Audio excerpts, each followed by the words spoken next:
Kukunin ko yung mga baboy. Apakawalan ko yung mga biik.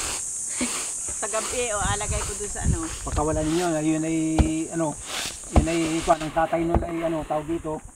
Ang tatay nun ay baboy damo.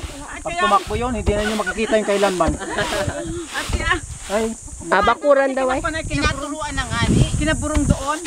Ay nilagyan babuwad doon sa loob bago pa din naman doon sa magkabila. Saan madaan siya? Paghapon mapunta na siya doon sa kulungan nila. Yan lang ang bahay niya, maraming tahayan. Ha? Tahan. Bakit? Di ba eh? Pinuha kami lupa ang kahoy. Ako din. Mahangin lang yan.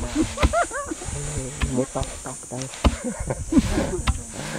Sabi ko sa mga opisyal, sabi ng mga opisyal, kapag gawa ka yata ng bahay dyan. Sabi ko, bakit? Maminuta kayo? Hindi naman yung kahoy itong kuha ko. takay. Wala nga. Putol. Durog. Tuyo. Tama na yung sasain lang ngayon at bilad na ulit. Kulangan tuyo. Tama na siguro yung isang saing na yan.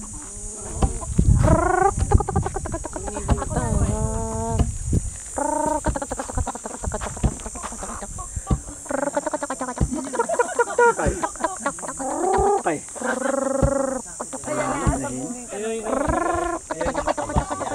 Malimlim yata. Kaya lang ganun na ito. Ano yun? Ano yan? Ayaw ko naman, no? Baka matutod ang kamay niyan ay. Yan dyan sa ano. Tutoy, alas. Ilan ba ang